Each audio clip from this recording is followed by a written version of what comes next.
Mga kwento ni Felmo.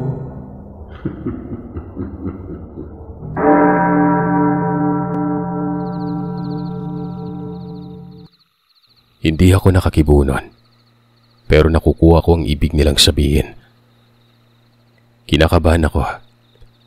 Naiisip ko noon na kailangan kong makausap ang nanay ko sa lalong madaling panahon para na rin matapos na ito. Pero hindi ko ito matsyempuhan. Pinapanood ko lamang sila noon habang inililibing ang dalawang labi. Pagsapit ng tanghali, dumating itong si Morong. Kailangan daw naming lumikas noon, pero hindi nakatuon doon ang atensyon ko. Kaagad akong sumabat at kinamusta ang kalagayan ng nanay ko. Ang sabi naman ni Morong ay kamuntikan umanong madali sila kagabi. Mabuti na lang at nagawan ng paraan. May nadamay pa nga umanong mga residente pero wala namang namatay. Sa ngayon ay lumikas ang nanay at lumipat sa may ligtas na lugar. Pero may kasama siyang katulad daw ni Morong. Sumabat si Boy Chicks. Wika nito. Bakit naman daw kami lilikas noon?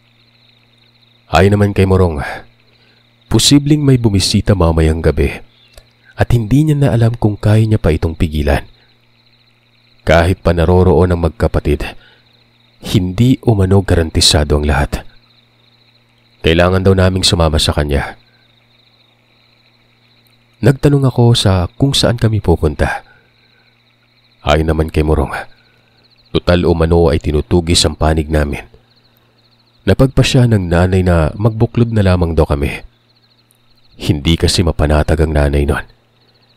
Imbis na makatuon siya ng husto sa kanyang ginagawang proseso, nawawala ito sa konsentrasyon.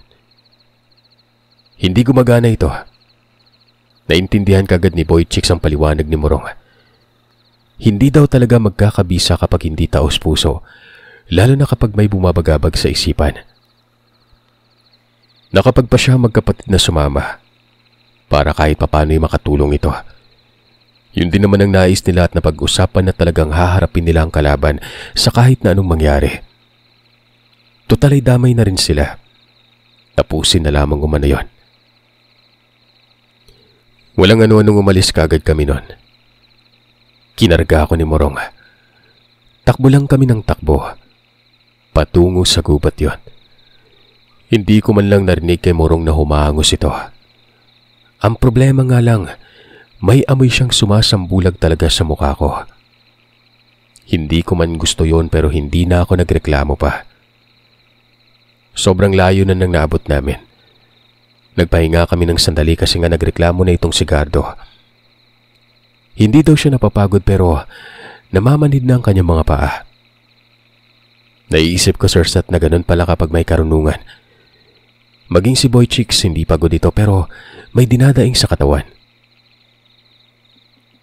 Tanaw ko ang napakalayong dagat. Namamayani ang kapal ng gubat at ang lapit na namin noon sa may ulap.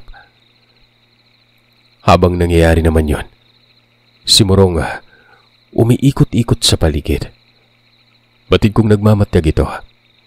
Nakikita kong nakasimangot ang mukha niya at palisanon na para bang nagmamadali. Hanggang sa nagsalita na ito at sinabing sapat na ba umano ang pagpapahinga.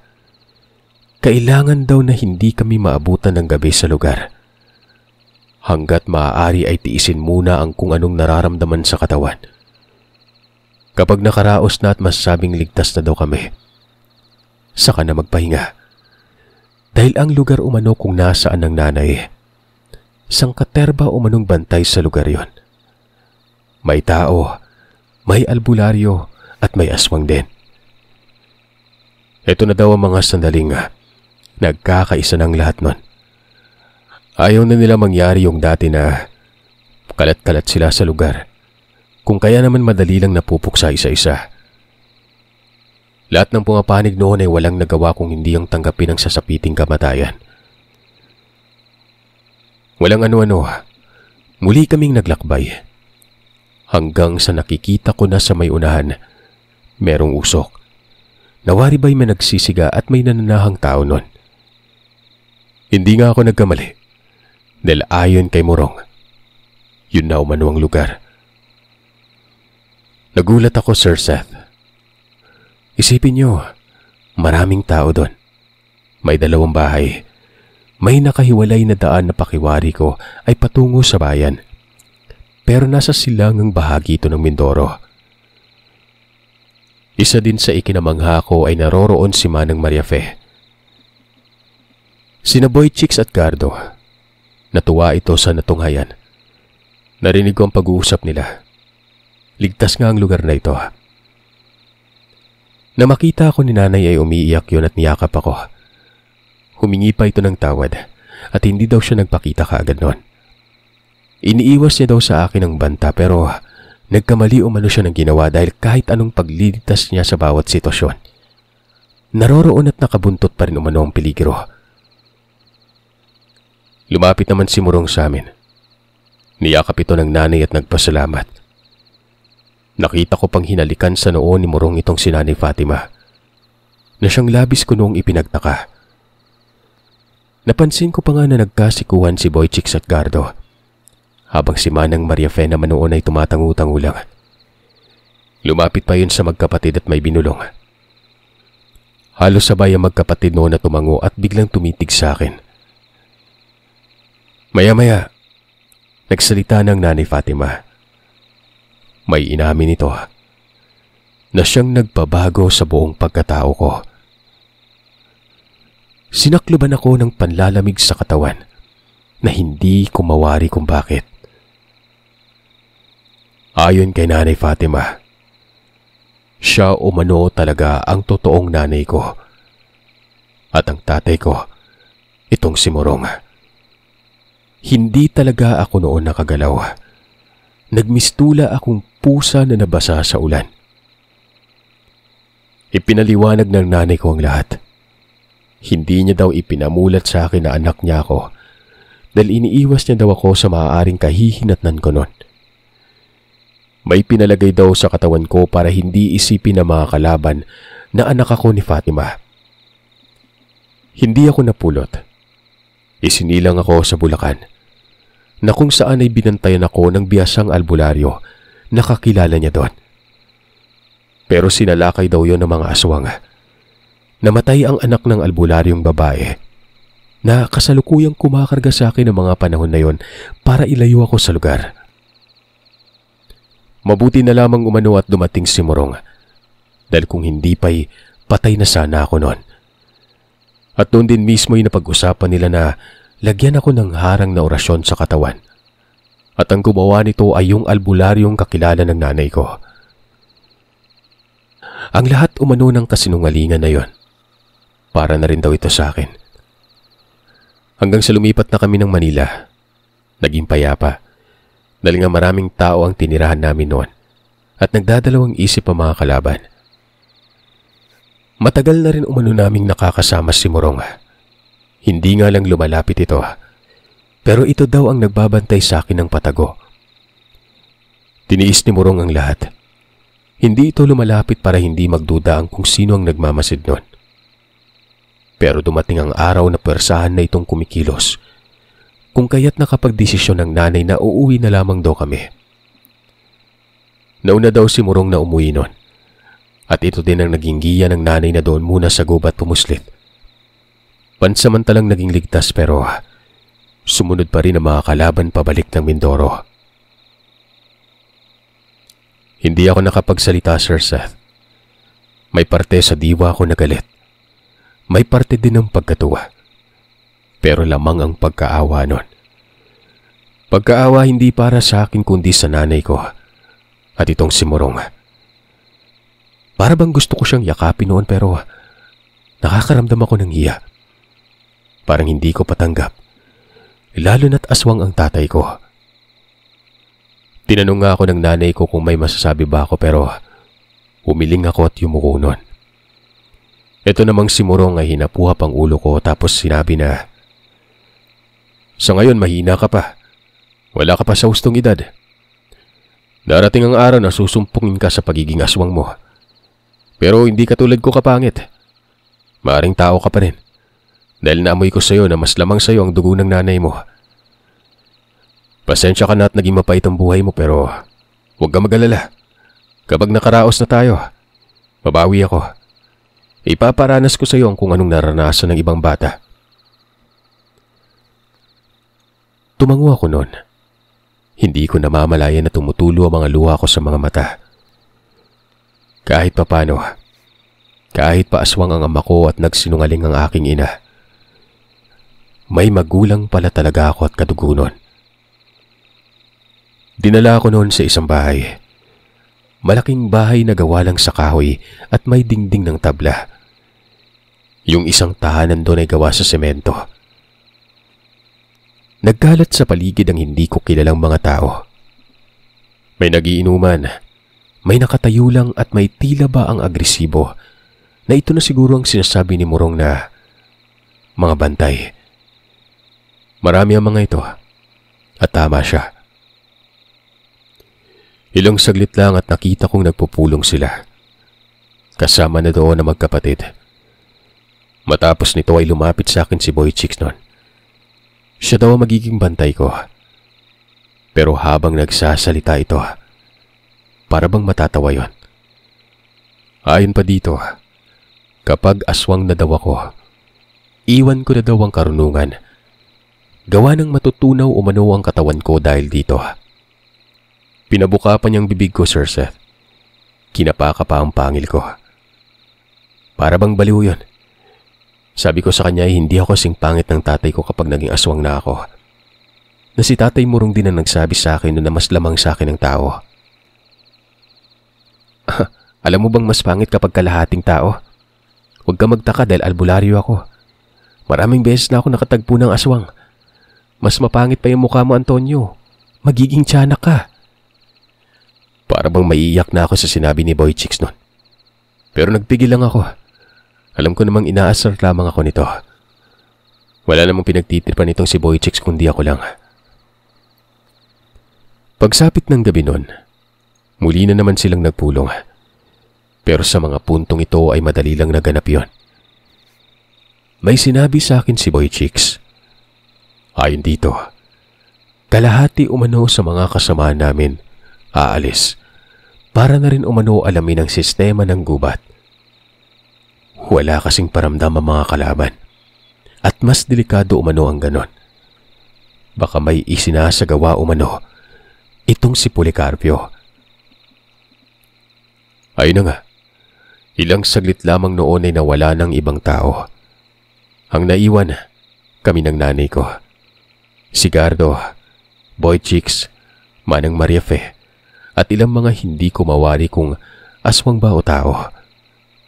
Basta, nasa paligid lamang ng bahay.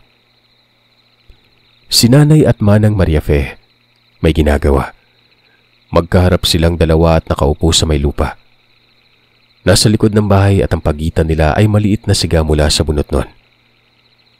Umuusok yon at may nakakasulasok na amoy. Nagtanong ako kay Boy Chicks sa kung ano bang ginagawa nila. Ang sabi naman nito, naghahanda sa isang laban. Hindi ko ba daw nararamdaman ang pagbigat ng lugar?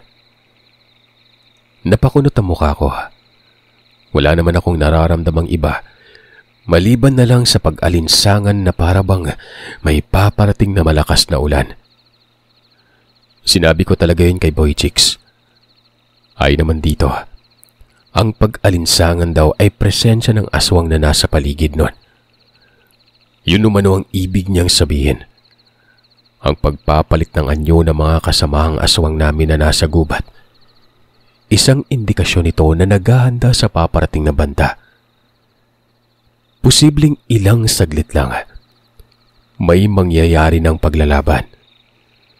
At yung umanong ginagawa ng nanay at ni Manang Maria Fe, pagpapalakas na ito ng poder o hindi naman kay kinokontra na ng mga ito ang pagpapalipad hangin ni Policarpio. Inis na talaga ako sa paulit-ulit kong naririnig na pangalang yon. Nanggigigil talaga ako noon sa kanya. Pasado 8:00, Nagkasigawan na sa loob ng gubat.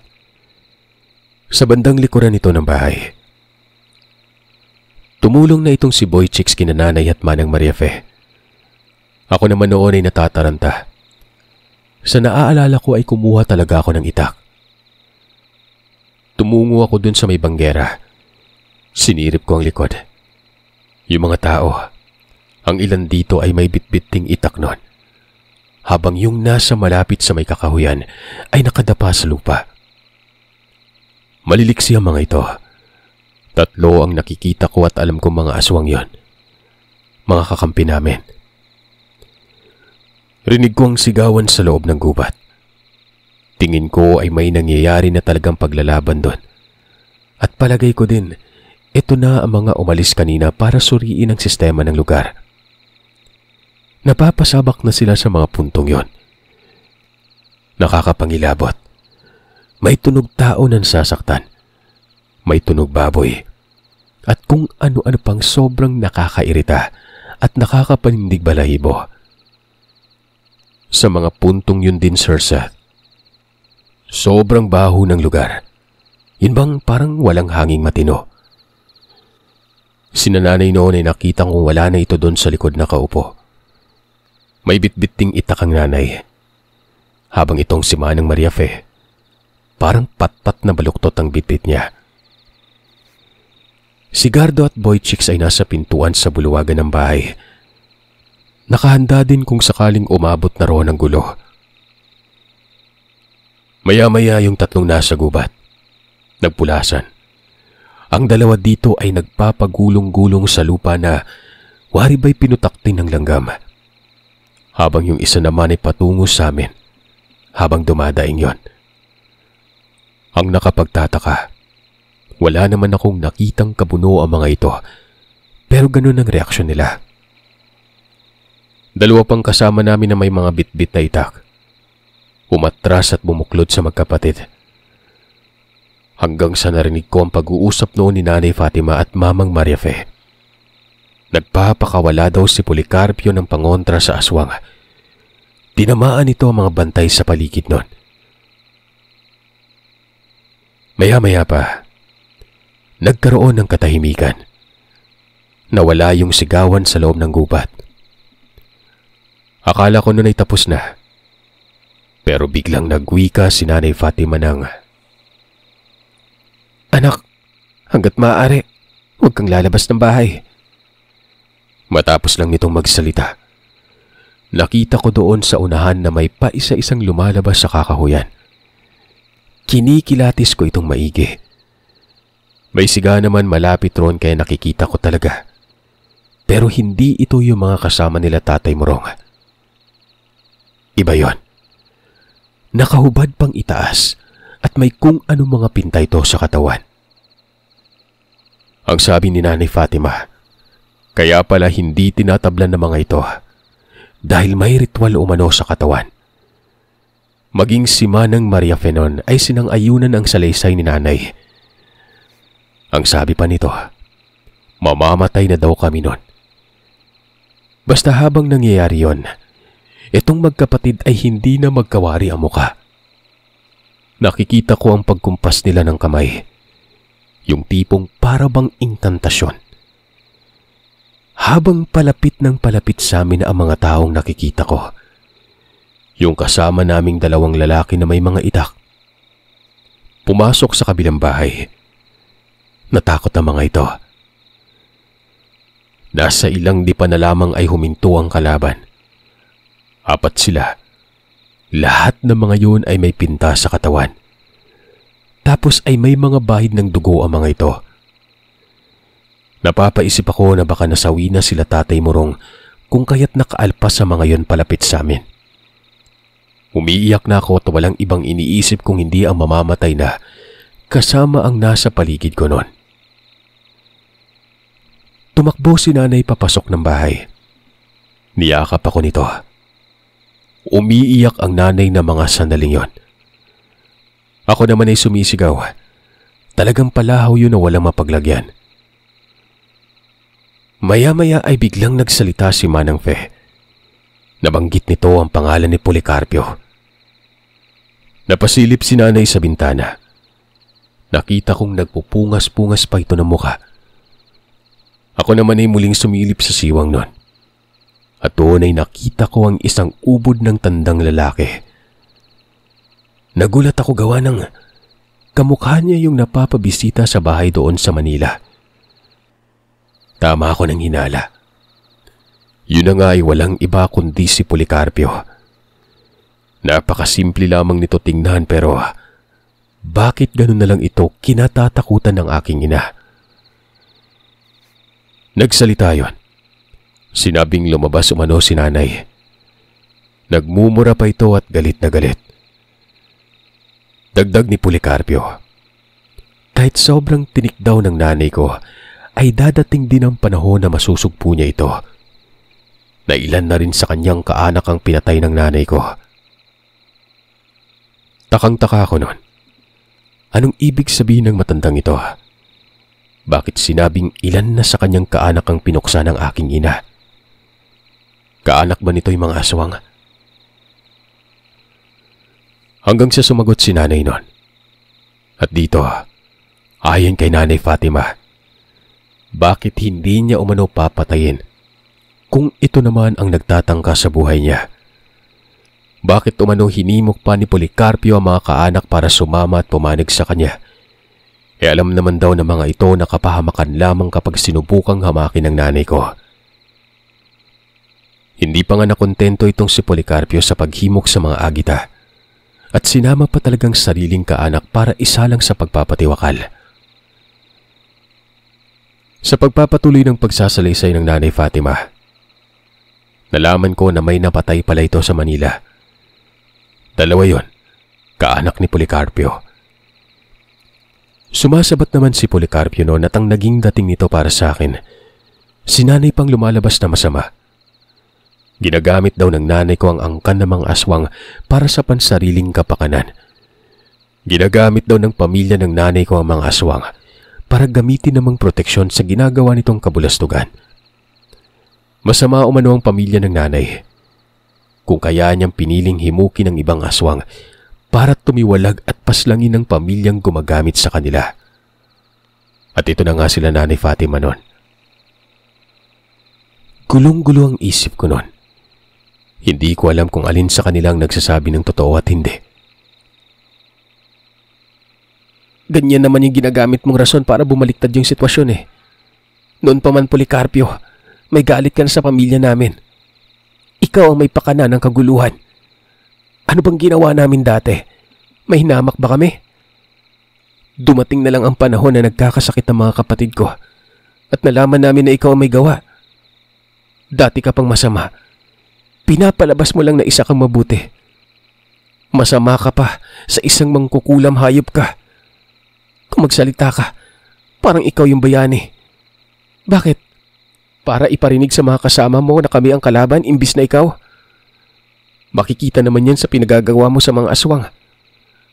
Ritual ng demonyo yan para magkaroon sila ng kabal. Ngayon sabihin mo sa akin, sinong masama?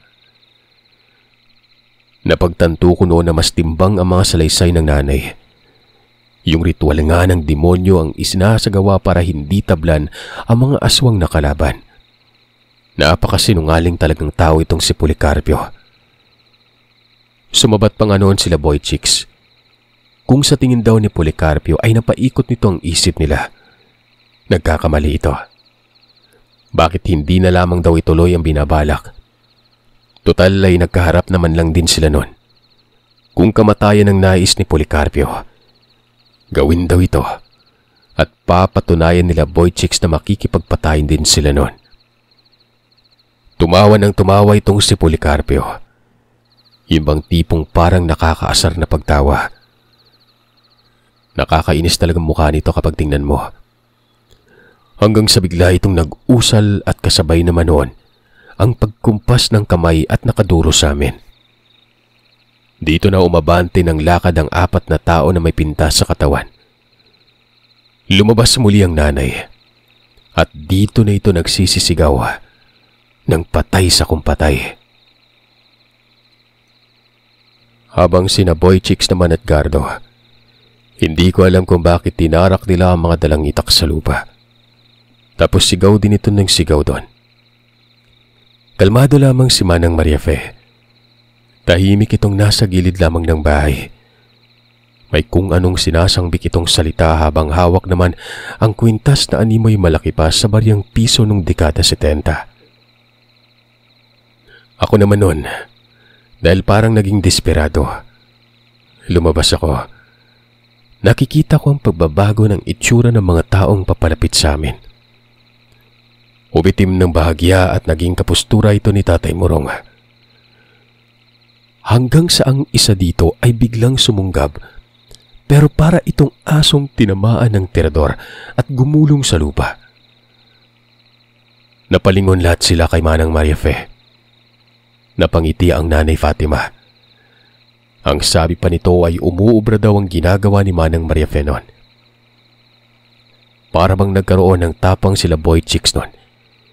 Bigla na lang itong sumalubong sa paparating ng mga aswang at tinaga nila ang mga ito habang yun naman ay kumakabig sa paligid. Kitang-kita ko noon na tila ba nagulat si Policarpio. Nagmumura ito at sinabi pang pake-alamero umano si Manang Mariafe. Pero hindi naman nagsasalita ang matanda. Seryoso lamang yun sa kanyang ginagawa. Yung mga aswang na sinugod nila Boy Chicks, nakikita kong nasusugatan ng mga yon. May iba pa namang naroroon sa amin na sadyang nag-aantay lamang ng pagkakataon. Ito'y mga naglulumpas ay kanina mga aswang na parang pinatakte. Kumante ang mga yon. At talagang parang mga gagambang nakipagsalpukan ng mga ito. Lumabas na din ng bahay yung dalawang duwag na lalaki na may bitbit na itak. Nakisali na rin ang mga yon. Maya-maya pa, biglang nagkalabugan doon sa gubat. Kasabay naman ito ang pagbalik noong mga huni kanina. At nakita ko si Tatay Morong na bigla na lang lumitaw at dumiretso kay Policarpio. Hinampas ng kamay si Policarpio. Hindi ito nakailag kaya parang itinapon ito at bumalandra yun sa isang puno. Hindi kaagad nakabangon. Nanginginig ang katawan at halatang napilayan ito. Walang ano-ano namang lumapit ang nanay at kitang-kita ko kung paano tagain ng nanay ang ulo ni Policarpio noon, na para bang buko itong nabiyak at tumagos ang dugo doon. Hindi naman pwedeng buhay pa yon, dahil nga nangisay talaga at pagkatapos ay hindi na gumalaw pa. Pero hindi yun tinantanan ng nanay. Pinagtatataga niya ang katawan hanggang sa inawat na lamang yun ni Tatay Morong. Nagmumura na itong si nanay. Nagpupumiglas ito at para bang gusto pang karnehin nitong si Policarpio kahit wala ng buhay. Nakanganga lamang ako nun. Sobrang bilis ng pangyayari. Hindi ko din alam kung bakit dumating itong si Tatay Morong. Wari ko kasi nasawi na sila sa laban doon sa gubat pa lang. Hanggang sa yung mga aswang na may pintas sa katawan. Dalawa dito ay napatay, habang ang dalawa ay nakatakas. Pinasundan niyo ni Tatay Morong sa mga kauri niya. Huwag daw patakasin. Patayin hanggat maaari nun. Doon pa lang ako nakaramdam ng pagod. Yung tipong nang lumbay ang tuhod ko na para bang gusto ko na lamang humiga sa lupa. Si nanay ay hindi pa rin tumitigil. Galit na galit. Paulit-ulit na inaawat at pinapakalpa ni Tatay Morong. Sumali na nga rin sina Boy Chicks at Gardo nun. Ang sabi pa ng mga ito, tapos na daw ang laban. Kumalma si nanay. Tumakbo palapit sa akin at niyakap ako ng mahigpit nun. Sinabing ayos lang daw ba ako. Hindi naman ako nagsalita. Maliban na lang sa pagtango. Matapos lang noon ay nagpasalamat si Nanay Fatima kay Manang Mariafe. Mabuti ka mo at nahanapan ng paraan.